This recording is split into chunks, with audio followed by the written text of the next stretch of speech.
नमस्कार, new India News network देख रहे हैं आप। आपके साथ मैं हूं रूबी सिंह चौहान। प्रवर्तन निदेशालय ने दिल्ली के मुख्यमंत्री अरविंद केजरीवाल को बुधवार को 7वां समन भेजा है। ईडी ने आम आदमी संयोजक सीएम केजरीवाल को 27 फरवरी को पूछताछ के लिए पेश होने के लिए कहा है। ईडी के समन को दिल्ली सरकार की मंत्री आतिशी मरलेना ने गैर कानूनी बताया। इसके साथ ही आतिशी ने आरोप लगाया कि आज जो ये ईडी का समन आया है वो चंडीगढ़ मेयर चुनाव के बदले का प्रयास है। भाजपा ईडी के द्वारा ये समन भिजवाकर चंडीगढ़ मेयर चुनाव का बदला लेने की कोशिश कर रही है। और क्या बोली आतिशी, आइए सुनाते हैं। हम सब देख रहे हैं कि पिछले 2-2.5 महीने से एक एक करके अब 7 बार अरविंद केजरीवाल जी को ईडी का नोटिस आ चुका है।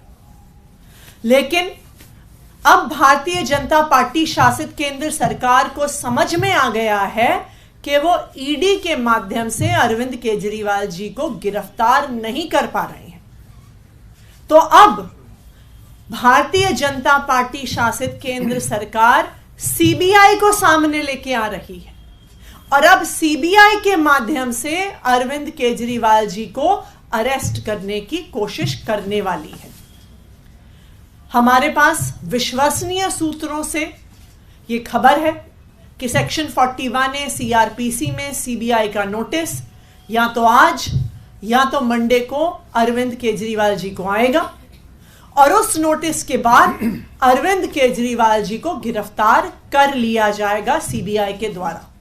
और एक बार सीबीआई ने गिरफ्तार कर लिया तो जैसे मनीष सिसोदिया जी को, विजय नायर जी को सीबीआई की गिरफ्तारी के बाद कुछ ही दिनों में ईडी द्वारा भी गिरफ्तार कर लिया जाता है। हमें बार बार एक ही संदेश आ रहा है कि कांग्रेस के साथ अलायंस मत करो, सीट शेयरिंग मत करो, इंडिया अलायंस से दूर हट जाओ, वरना अरविंद केजरीवाल जी को सीबीआई द्वारा आने वाले कुछ ही दिनों में गिरफ्तार कर लिया जाएगा। लेकिन मैं भारतीय जनता पार्टी से सिर्फ एक ही चीज कहना चाहती हूं, आप हमें जितने नोटिस भेज लीजिए, आप हमें जितने समन भेज लीजिए, आप आम आदमी पार्टी के हर नेता को गिरफ्तार कर लीजिए, आप हमें फांसी से टांग दीजिए, लेकिन हम आपकी धमकियों से डरने वाले नहीं हैं। हम अपने सर पे कफन बांध कर निकले हुए हैं। हम इस देश के लोकतंत्र के लिए, इस देश के संविधान के लिए लड़ते आए हैं, लड़ते रहेंगे। आतिशी ने कहा, खुद प्रवर्तन निदेशालय ने समन पर पेश न होने पर केजरीवाल को कोर्ट में ले गई, तो जब कोर्ट इस मुद्दे को सुन रहा है कि केजरीवाल को भेजे गए समन लीगल है या नहीं, केजरीवाल को ईडी के सामने पेश होना चाहिए या नहीं, तो ईडी को कोर्ट के फैसले का इंतजार करना चाहिए, क्योंकि वो खुद इस केस को कोर्ट में लेकर गई है। जब इस मामले में कोर्ट सुनवाई कर रहा है तो ईडी फैसले का इंतजार क्यों नहीं कर सकती।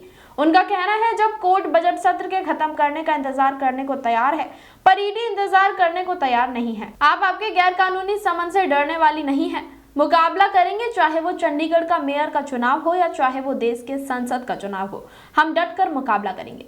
इसी के साथ इस खबर में फिलहाल इतना ही। ऐसी ही तमाम बड़ी अपडेट्स के लिए जुड़े रहे हमारे साथ और देखते रहे न्यू इंडिया न्यूज नेटवर्क।